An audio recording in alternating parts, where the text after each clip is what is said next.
Ladies and gentlemen, hello everyone. I am Mr. Fang Sheng. Today I want to talk to you about a fervent campaign once initiated by the former Soviet Union, the Corn Crusade.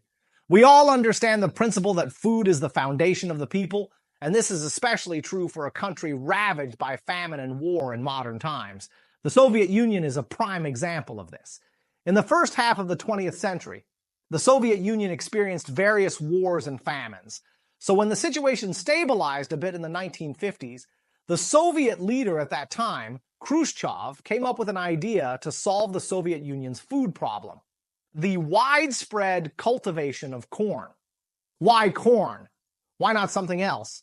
In fact, Khrushchev had already developed a deep affection for corn long before he became the highest leader of the Soviet Union. This was largely due to his experience governing Ukraine after World War II. Ukraine was the breadbasket of the Soviet Union, and it should have been the last place to suffer from famine. However, before World War II, a genocidal famine occurred here due to Stalin's irrational agricultural policies. And during the war, the German army occupied Ukraine for a long time and carried out a scorched earth policy when they retreated, causing great damage to Ukrainian agriculture. Although the Soviet Union won the war in 1945, famine remained a serious problem in Ukraine and even the entire Soviet Union, with isolated incidents of cannibalism occurring in some places. The Soviet leadership at the time was very eager to solve this problem and came up with many ideas. For example, Lysenko, a biologist particularly favored by Stalin, promoted the vernalization of wheat, claiming it would completely solve the food problem, but in the end, it turned out to be a farce. At that time, Khrushchev was governing Ukraine, and he regarded the food issue as a top priority. Not completely trusting Lysenko's misguided commands, he discovered a method to optimize corn yields through trial and error. This was the square hole planting method, which involved dividing the land into several squares, each square into several holes, and then planting clusters of plants at intervals in the holes. Under Khrushchev's leadership, Ukrainian farmers used this method to grow corn locally, and the result was a great success. Starting in 1948, Ukraine exceeded its grain quotas, a remarkable achievement in the Soviet Union at that time, and Khrushchev, who was governing Ukraine, naturally took the credit. This success led to his transfer to Moscow, where he joined the center of power, marking the first time he tasted the sweetness of corn.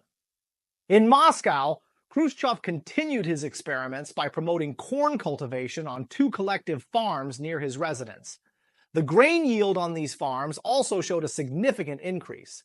With these successful experiments, Khrushchev gained considerable confidence. After Stalin's death in 1953, Khrushchev gradually became the highest leader of the Soviet Union through a series of strategic moves. As the head of the Soviet Union, Khrushchev had a dream: to completely solve the food problem, ensuring that the entire nation not only had enough to eat, but also ate well. According to his theory, corn could be mass-produced, and with increased yields, it would not only feed the people, but also provide better nutrition for livestock. This way, there would be plenty of beef stew with potatoes and corn on the cob, a wonderful socialist vision. Consequently, Khrushchev began vigorously promoting corn cultivation. Since the top leader had spoken, officials at all levels quickly and zealously promoted corn cultivation with an intensity and fervor that resembled a crusade. In 1953, the total area of corn cultivation in the Soviet Union was only 3.5 million hectares. By 1955, it had increased to 18 million hectares. By the early 1960s, the area had expanded to over 37 million hectares, accounting for 1/6 of the total sown area in the Soviet Union. Meanwhile, various posters and propaganda materials extolling the virtues of corn were everywhere. With the advent of corn, not only were the people smiling, but even the livestock seemed pleased. Dairy cows were practically beaming. In short, with the arrival of corn, everything seemed auspicious. Khrushchev's corn dream seemed unstoppable and was advancing with great momentum. But in 1959, he faced a harsh reality check.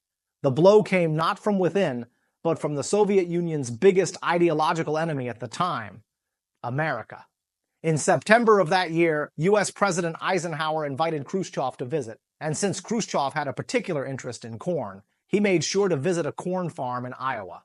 The United States had a long history of corn cultivation, with a highly commercialized and integrated industry chain that included everything from planting to processing and procurement, far more advanced than anything in the Soviet Union.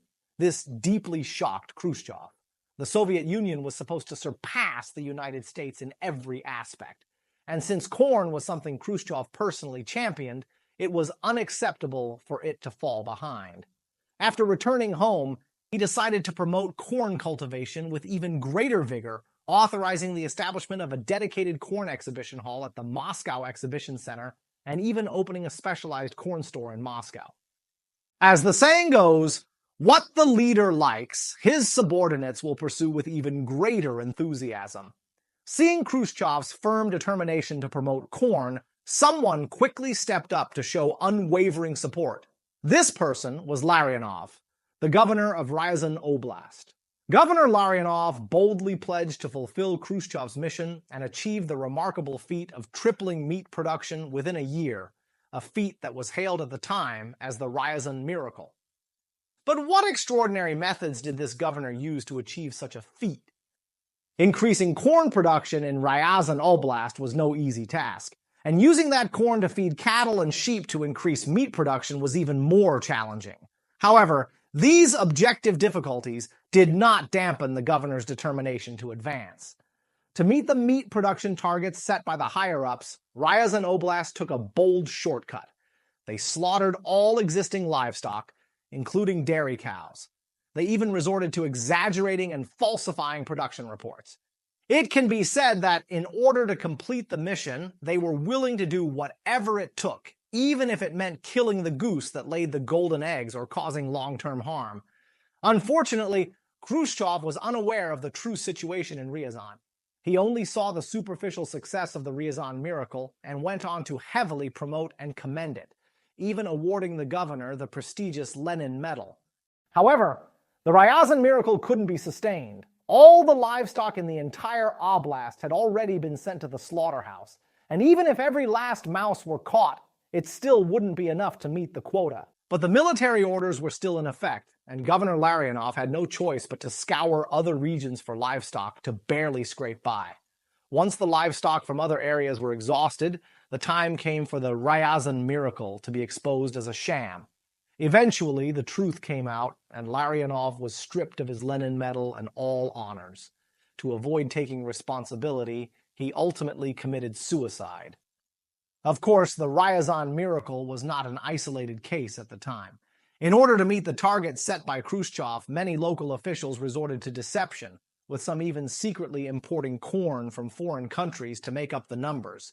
But no matter what they did, it was impossible to meet Khrushchev's targets. By the 1960s, even though the area under corn cultivation in the Soviet Union continued to expand, corn yields plummeted. Khrushchev's explanation for this was that there are some factors among our cadres that are hindering the increase in corn production. This statement made everyone suddenly recall the days of Stalin, when no one knew whether they might be sent to Siberia to dig potatoes. But even if they hunted down internal enemies, the corn yields simply wouldn't rise. By the early 1960s, after several years of the vigorous corn campaign, the Soviet Union once again faced a food shortage and was forced to purchase grain from Western countries. By this time, Khrushchev's corn campaign had completely failed. The Soviet people, who were deeply resentful of him, gave him the nickname Kukuruznik, which is Russian for corn cob. It was obvious to any clear-sighted person that this corn campaign was unscientific. How could the great Soviet Union, the leader of the socialist bloc and a superpower that could stand against the United States of America, end up engaging in such an absurd undertaking? In fact, although the Soviet Union had vast territories, most of them were harsh, cold lands, naturally unsuitable for growing corn. If corn was forcefully promoted in such regions, disregarding the natural conditions, it would result in a total failure, especially in places like Siberia and Kamchatka. Khrushchev's experiences in Ukraine were not widely applicable across the expansive Soviet territory. However, who dared to question the leader's successful experiences? Who would dare to say, "Comrade leader, Your success has its limitations, just like Newton's classical mechanics has its limitations. When the environmental conditions change, it no longer applies. The political and public opinion environment in the Soviet Union at the time left no one daring to say such things to him. Moreover, large-scale corn cultivation requires a substantial amount of fertilizers, and the Soviet Union's fertilizer industry was far from adequate. This was the fundamental reason why, despite the extensive area under corn cultivation, yields continuously declined. The cost of producing corn per unit area in the Soviet Union was several times higher than that in the United States. Under such circumstances, the idea of using corn to feed livestock was, of course, even more impractical. At this point, some people might find this scenario somewhat familiar. That's right, China's Great Leap Forward movement during the same period followed a similar script, but with an even more tragic outcome.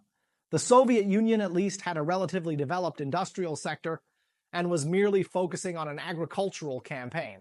In China, however, both industrial and agricultural campaigns were pursued simultaneously. The Great Leap Forward saw the industrial campaign of mass steel production and the agricultural campaign of communal farming, leading to a nationwide economic and social movement that impacted every aspect of life in China. After several years, not only did China fail to develop, but it also caused severe damage to both agricultural and industrial production. While the Soviet corn campaign was a major failure, it only affected parts of the Soviet Union. In contrast, the scale and impact of China's Great Leap Forward far surpassed the corn campaign, ultimately leading to a devastating famine across the entire country. From 1959 to 1961, it is conservatively estimated that between 15 million and 45 million people starved to death. Looking back at the Soviet Union's corn crusade today, the causes, process, outcomes, objectives, problems, and implications are all quite clear. However, it is always easier to see the problems of others. The real challenge lies in how we can see our own issues.